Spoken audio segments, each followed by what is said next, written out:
Everybody is thinking of Southern Kaduna, but we are thinking differently. Some of us are thinking of complete emancipation, and then those other ones are just thinking of political inclusion.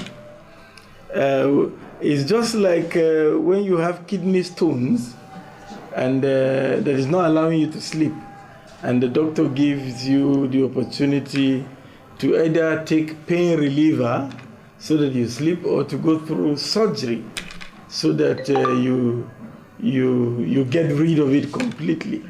And then, so what those PDP are profiling for Southern Kaduna is just a pain reliever. It's not going to emancipate us. It's not going to solve our problem. And for us, the younger ones, even if it means we'll have a plan, 10, 20 years plan, it is better to get complete emancipation than to just get a pain reliever. People giving impression as if Labour Party has agreed to partner with PDP. No, I stand here to correct that error, and I say no, there has not been any form of agreement. If there was anything close to agreement, we had a discussion, and because of the position they took, we walk out of that meeting, saying we cannot just be called and told to surrender our mandate to PDP.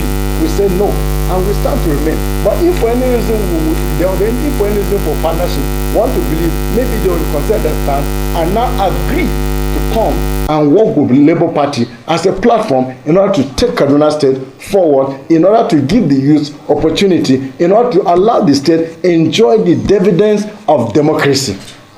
We are the structure, we are the people, and we are holding our elders to account and asking them why. What is wrong in asking? When you check competence, we have seen competence in the person of Honorable Jonathan Asaki. Now, coming from Southern Kaduna, I ask, who of the candidates will best represent my interest as a woman from the Southern Kaduna stock? Is the same Jonathan Asaki. Who is best qualified in terms of experience? It is still Jonathan Asaki. Now, when you look at the charter of the Southern Kaduna, of which our elders wrote, that fills their aspiration, is still the same candidate. Having gone through the charter, I would have expected that it should be natural that our elders should give Jonathan Asaki the full support. And we should sit on the table and talk about issues, not a campaign of calumny, not propaganda, but for once, let us put Southern Kaduna and the people of Kaduna, their interest at heart. I'm not afraid of the APC government. Because they thought it was their last joker. If they do that announcement last Sunday, we don't have any Sunday to debunk it. So they would have lured a lot of people and stupidly would have splitted our vote. And of course, what they are running away from would have happened. The APC would have won. So we have ample time now to go around. And from the feelers and feedback we are getting, people are now aware. Some clergymen have even been apologizing. And there's even a letter circulating from Hayab himself trying to deny that he sent that letter. It has gone viral. So who is fooling who? They have not even rested now. They have taken another step. They went to concoct a group, a so-called group called the Labour Party Stakeholders, with people who we don't even know exist in Kaduna State. As the State Labour Party Vice Chairman, I don't even know those stakeholders. I don't know whether they are even card-carrying members of Labour Party. That they sat and they've deliberated, and that Asaki, their candidate, will not win the general election, the gubernatorial election, and that all the Labour Party members should vote for PDP. My expectations were that they will go and canvass for vote and support from every Kaduna State indigenous. They should try in as much as possible to sell their candidate by telling us his telling qualities, making references to his antecedents. But unfortunately, no. They are busy trying to blackmail, castigate our own candidate. That shows they don't have strength. Well, we are not dated like together. If we work together for the Labour Party, we cannot work for PDP because they have rule. The candidate they are presenting is from Northern Kaduna, and the principle of fairness, the PDP constitution, rotation is enshrined in their constitution. If you look at the national level, they gave Atiku their ticket because, in their own words, that when PDP was in power for 16 years, the bulk of the time, it was the South that were in charge for almost 13 years plus. That did not rule through Yar'Adua only for 2.5 years.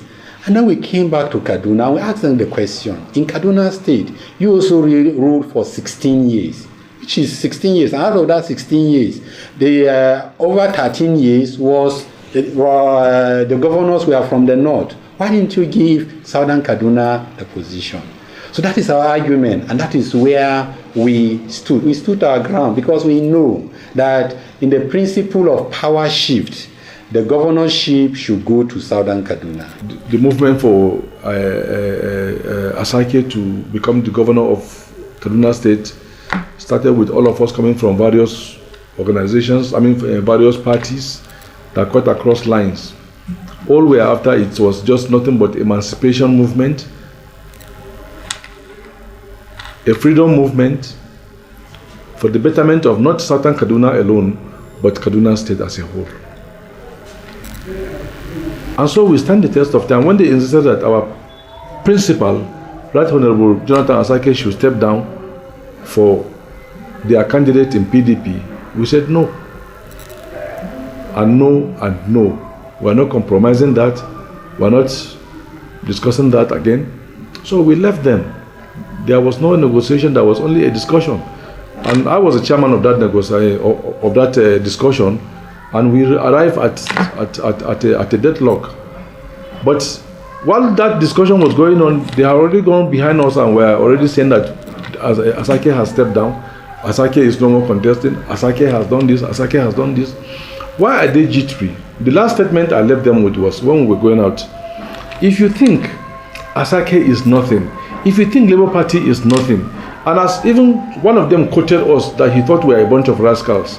If you think we are a bunch of rascals, let us meet at the polls. Let's know who is who. We have come to change the narratives in the politics of Kaduna State, and not just in Kaduna State, we have come to change the narratives in Nigeria. The future is going to be very bright for Labour Party. We are going to have a new Nigeria. We are going to have a brighter Nigeria and a better one.